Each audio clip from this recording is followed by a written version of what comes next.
Y la presidenta Michelle Bachelet nombró a Nicolás Eyzaguirre como nuevo ministro secretario general de la presidencia. Y además, Adriana del Piano asumió como titular de la cartera de Educación.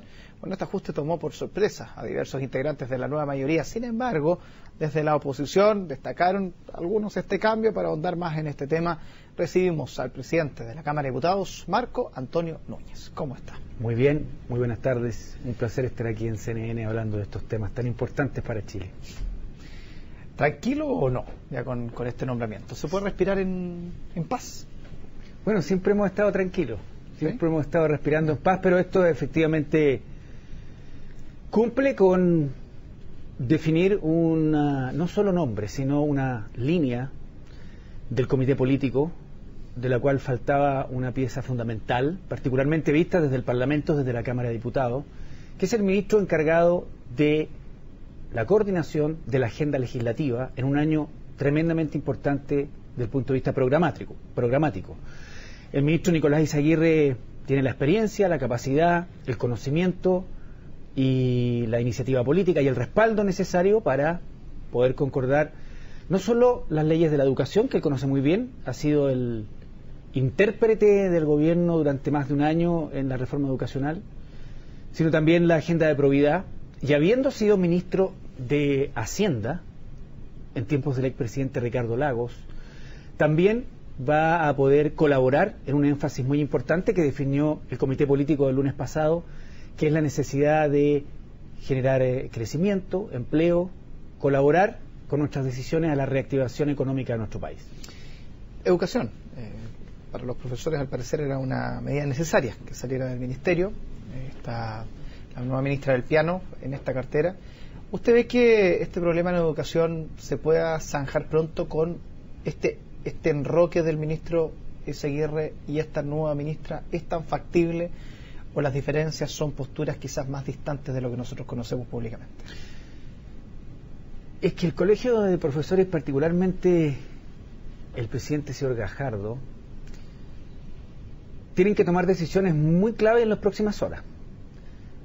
El gobierno ya tomó una decisión y nos las ha comunicado. Nosotros la próxima semana vamos a iniciar la votación en la Comisión de Educación, que encabeza, que preside la diputada Camila Vallejo, junto a una mayoría de la nueva mayoría que ha intentado hacer de árbitro, de componedor, de colaborar en la negociación entre el gobierno, el Ministerio de Educación y los trabajadores de la educación, los profesores, los docentes. Y por lo tanto no se va a retirar el proyecto.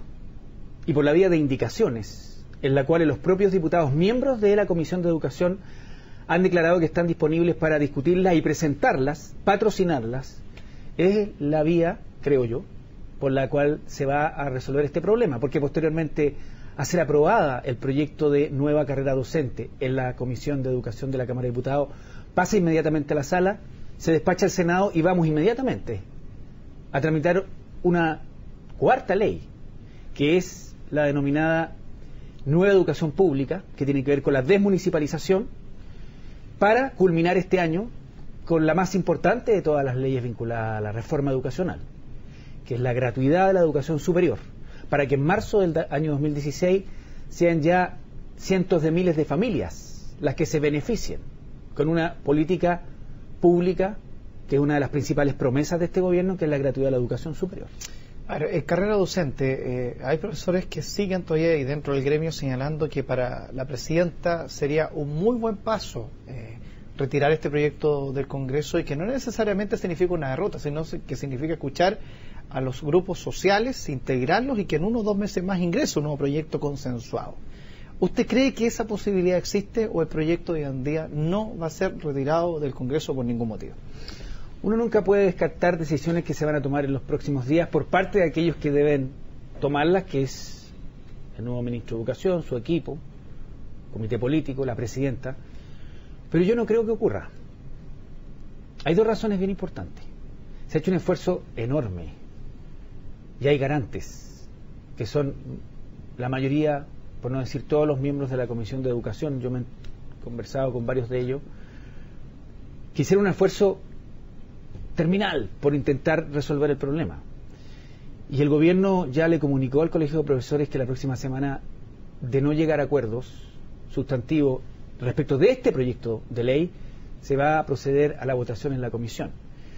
Por lo tanto, creo yo que hay situaciones internas en el Colegio de Profesores, de divisiones de dirigentes que se están probablemente perfilando para las futuras elecciones internas, que mantienen esta situación de tensión. Aquí hay que ser claro, tenemos un triple desafío, y dentro de estos desafíos se enmarca el conflicto actual con los profesores de Chile. Ese triple desafío tiene que ver primero con una agenda muy importante, vinculada a la transparencia y a la probidad. Segundo, la reactivación económica, el crecimiento, la generación de empleo, la inversión privada, donde está la clave de la desaceleración que hemos estado viviendo en los últimos meses. Y la tercera, la capacidad de hacer buen gobierno para llevar adelante las reformas, con un intenso trabajo prelegislativo, con diálogo permanente con las organizaciones sociales y con acuerdo idealmente con la oposición. Por eso que ya senadores de la Comisión de Educación han dado señales de estar preparados para recibir en los próximos días, despachado por nosotros en la Cámara de Diputados, el proyecto de ley de nueva carrera docente. ¿Usted ve claro el rumbo de la nueva mayoría después de todo lo que han vivido estos últimos meses? Yo lo veo bien claro. Mire, yo creo que hay que desdramatizar. En Chile las instituciones están funcionando. Que los temas de corrupción sean un tema, un escándalo, es una señal de que el cuerpo está sano. Cuando hay fiebre, cuando hay inflamación, quiere decir de que el sistema inmune está haciendo su trabajo. A veces hay infecciones gigantescas en pacientes muy comprometidos que ni siquiera dan fiebre. Eso es lo que pasa en muchos países latinoamericanos, con escándalos mucho más mayores en monto, en compromiso de las instituciones, en descrédito, en falta de legitimidad y confianza, ni siquiera aparecen en los diarios. Eso es lo primero. Y lo segundo es que aquí hay responsabilidades individuales ineludibles que se tienen que asumir. Por eso que yo creo que pese a las dificultades que han existido desde febrero hasta ahora, se ha mantenido el rumbo. La presidenta hoy tomó una decisión, varias decisiones, hizo un enroque, nombró subsecretario de gobierno, otros cargos de importancia a nivel nacional, para a partir de ahora concentrarnos en lo más importante. Este gobierno va a pasar a la historia o no, para bien, si fue capaz de sortear las dificultades de todo tipo, económica, de legitimidad, de resistencias a la oposición, de resistencias en grupos sociales, para llevar adelante la reforma. Pero los partidos han estado a la altura de lo que necesitaba el país. Bueno, y digo el partido a nivel dirigencial, porque para qué anda con cosas. Los ministros, la presidenta recibe nombres para nombrar ministros, otorgados por los partidos políticos muchas veces, que mandan ternas o mandan. Y ahí han habido errores graves. También es injusto decir los partidos políticos, porque hay muchos militantes que también han hecho la pega bien, parlamentarios que han hecho la pega bien. Pero ¿quiénes son los que en esta pasada, como usted dice, debiesen ahí asumir, más que apuntar con el dedo con nombre y apellido, pero quiénes debiesen de a poco ir saliendo para dejar tranquilidad justamente a la nueva etapa que viene, que usted mismo señala? Ser presidente de partido, tener responsabilidad de representación de partidos políticos, independiente de cuál sea, de derecha o de izquierda, en Chile hoy y en los últimos años, es un trabajo tremendamente ingrato y difícil. Los partidos políticos son fundamentales para el funcionamiento de la democracia. Chile se ha caracterizado por tener partidos institucionales, ideológicos de larga duración, de larga data, en comparación a otros países latinoamericanos. Los partidos requieren hoy, más que nunca, para adaptarse a la situación política que estamos viviendo, de transformarse en organizaciones transparentes, democráticas, auditables. Si van a recibir financiamiento público para su funcionamiento y evitar que sean capturados por intereses privados empresariales, tienen que cambiar radicalmente su forma de funcionar. Por lo tanto, los partidos políticos a partir de ahora necesariamente tienen que iniciar una transición acelerada a una nueva realidad de fortalecimiento institucional y transparencia. Y bueno, respecto a los nombramientos, es conocido el estilo bacheletista, en el cual, bueno, este es un ejemplo. A mí me sorprendió. Eso le vota. Hoy día no yo prendí CNN en la mañana porque me llega un mensaje de texto, un WhatsApp, hay cambio de gabinete y yo me informo junto a ustedes. Cuando vemos entrar a Nana del Piano, a Adriana del Piano, hasta que la presidenta habla, no, hasta que el subsecretario Alewi habla, ni tú ni yo ni muchos, o todos, excepto los que estaban ahí, sabían... Que no había ningún presidente de partido todo esto. No, pues no había presidente de partido. Fue sorpresivo. Y la presidenta evaluó muchos nombres y a mí me parece bien por varias razones. Primero, se mantiene el balance de género. La ministra del Piano, muy destacada, vinculada históricamente a la educación,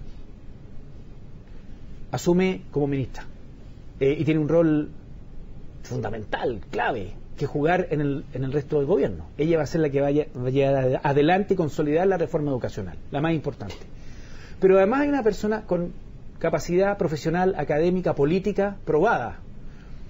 Algunos decían, leía las críticas.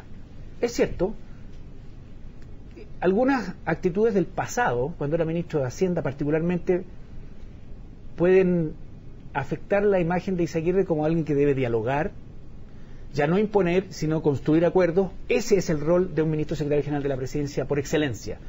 Y yo estoy seguro que él se va a poder adaptar rápidamente, como se ha adaptado en su vida de ser un cantante folclórico que participó en el Festival de Viña, o a ser un consultor y directivo importante del Fondo Monetario Internacional, ministro de Hacienda o ministro de Educación en distintos momentos de Chile. Yo estoy orgulloso de estos dos ministros, pertenecen al Partido por la Democracia.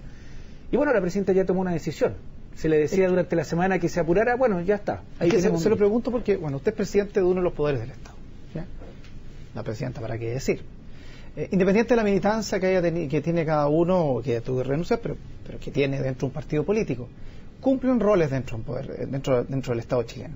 Y ella, o siempre se ha sabido que es un país muy presidencialista, pero que se escucha mucho los partidos políticos, pero al parecer da la sensación de la que el presidente ahora está tomando decisiones más que escuchando a presidentes de partido. Si eso es tan así, ¿le hace bien a la política y al régimen de Michelle Bachelet empezar a volar ahí sola, iniciando un proceso con sus ministros y consultando los partidos como debe ser o no? Porque se ríe, es como que está analizando toda la frase. ¿Por dónde va el camino ahí? Porque ahora usted es presidente de la Cámara de Diputados y yo creo que también tiene que escuchar a varios partidos. ¿Sabe por qué? Pero es presidente de la Cámara de Diputados. Sí, y yo creo profundamente en la separación de poderes y no corresponde incluso que yo opine sobre decisiones, pero lo voy a hacer porque es evidente, aquí somos un equipo, tenemos mayoría como nunca. Mire, yo creo que la presidenta está escuchando más a los partidos que el año pasado y fundamentalmente por el modelo de gabinete. La presidenta no solo escucha directamente, escucha también a través de sus colaboradores más cercanos, ministra y ministro, subsecretario. Hasta febrero, marzo, nosotros teníamos un gabinete fundamentalmente que era protegido por la presidenta Bachelet, que dependía de su prestigio, que era la transmisión natural de lo que fue su comando. Y ahí estuvieron los ministros del Comité Político y el ministro de Hacienda. Hoy, los ministros del gobierno, particularmente los ministros políticos, todos tienen una trayectoria como parlamentarios hasta hace muy poco tiempo, o como exministros, o como teniendo roles importantes en sus propios partidos, que, para decirlo futbolísticamente, están como probados. Aquí no hay ninguno que uno pueda decir qué experimento es este, qué hallazgos tenemos que descubrir, excepto el ministro de Hacienda, el ministro Valdés, que déjeme decir una opinión personal. En estos días yo he descubierto el enorme potencial político que tiene el ministro Valdés. Él fue el que, con capacidad política, impuso o influenció, finalmente definió la agenda de lo que fue el comité político del lunes recién pasado, introduciendo la necesidad de poner un ojo atento a la marcha de la economía como un tercer pilar de las decisiones del gobierno hacia adelante. Entonces, ese es el ministro más desconocido, en pocos días ha demostrado su enorme capacidad desde el ministro de Hacienda, por lo tanto más Burgos, que creo yo está pendiente que se despliegue. Burgos es así como James Rodríguez, como Neymar, hasta ahora, en que es una estrella que estamos todos esperando que explote. ¿Ah? Yeah. Marcelo Díaz, lo mismo, bueno, y ahora Nicolás Izaguirre. Yo estoy muy satisfecho, estoy contento. Desde hoy se abre un nuevo escenario y nos quedan pocos meses. Son 18 leyes vinculadas a la transparencia y la probidad. Son 3 leyes importantísimas de alto gasto, inversión pública, vinculadas solo a la educación. La reforma laboral que va al Senado. Viene la reforma de ISAPRES en salud.